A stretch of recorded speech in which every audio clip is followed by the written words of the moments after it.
Sabe aquela sensação de que existe um grande potencial, mas algo parece que impede o crescimento?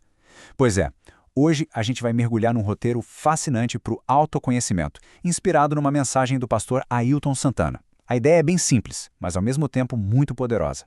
O verdadeiro crescimento começa quando a gente finalmente olha para dentro. O ponto de partida é essa sabedoria antiga, que todo mundo já ouviu, mas que continua super atual. É uma metáfora incrível, né? Assim como os frutos de uma árvore revelam se ela é boa ou não, as nossas ações, os resultados que a gente colhe na vida, tudo isso revela o nosso caráter, quem a gente é por dentro. E é aqui que a reflexão conecta com o sentimento que, olha, é muito comum. Aquela sensação de ter potencial, de se esforçar pra caramba, mas não ver os resultados que se espera. É como ser uma árvore que por algum motivo simplesmente não consegue dar frutos. É exatamente esse dilema que a gente vai tentar desvendar aqui. Então vamos lá. Vamos mergulhar de cabeça nessa metáfora da árvore e do fruto. O que será que ela realmente nos diz sobre a nossa própria vida e sobre os resultados que estamos ou não produzindo? A análise aqui vai direto naquela frustração, sabe? De trabalhar muito, se dedicar, mas não ver o crescimento, as conquistas que pareciam certas. A grande questão que se levanta é: se a semente é boa, se o potencial existe, por que os frutos não estão aparecendo como deveriam? E isso nos leva, então, para o coração do assunto. A análise sugere que, na raiz de tudo isso, existe uma pergunta fundamental que talvez muita gente não esteja se fazendo. A lógica apresentada é bem direta. Antes de uma árvore poder dar os seus melhores frutos, é preciso entender a natureza dela. Do mesmo jeito, para que uma pessoa seja produtiva, realizada na vida, ela precisa primeiro entender quem ela realmente é na sua essência.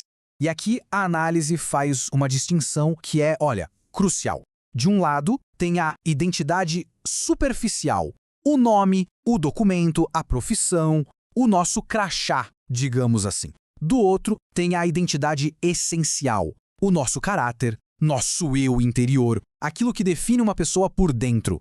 E é nessa segunda que está o foco de tudo. Tá, mas como descobrir essa tal identidade essencial? A ideia aqui é que ela não é nenhum mistério, não. Muito pelo contrário. Ela se revela através de 3 espelhos muito claros do nosso dia a dia.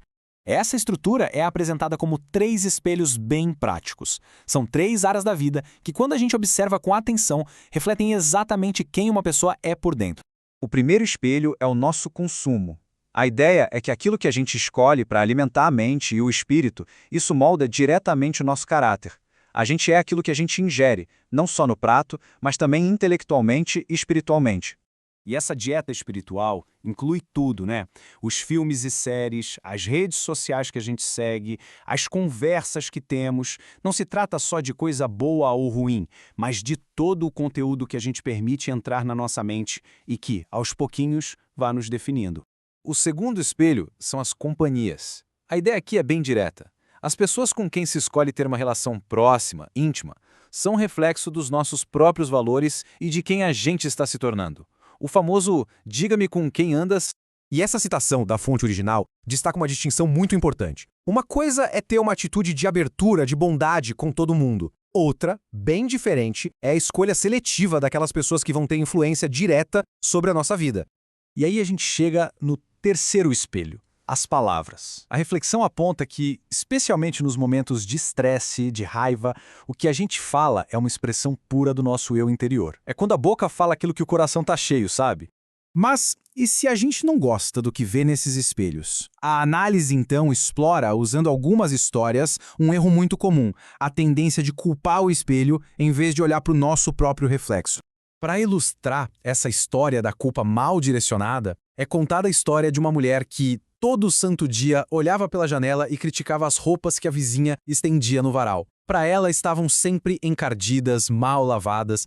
Um belo dia, porém, algo mudou. Ela resolveu dar uma geral na casa. E foi só depois de limpar as suas próprias janelas que ela olhou para fora e, surpresa, as roupas da vizinha estavam, na verdade, impecáveis, super limpas. A moral da parábola é claríssima, né? O problema nunca esteve nas roupas da vizinha. Estava na própria perspectiva dela, na janela suja, através da qual ela estava enxergando o mundo. Uma segunda anedota é apresentada, a de uma mulher que vivia brigando com o marido. O conflito é resolvido não por um milagre, mas por um ato muito simples de silêncio. E aqui está a chave da questão. A solução foi profunda, mas ao mesmo tempo simples. O problema não estava necessariamente só nas ações do marido, mas sim nas palavras dela. Ao controlar o que saía da sua boca, ela quebrou o ciclo do conflito e encontrou a paz. Então, depois de identificar o problema, a falta de autoconhecimento e o diagnóstico, essa tendência de culpar os outros, a análise finalmente aponta para a solução, para um caminho a seguir. O crescimento de verdade, segundo essa perspectiva, não é sobre mudar os outros ou as circunstâncias.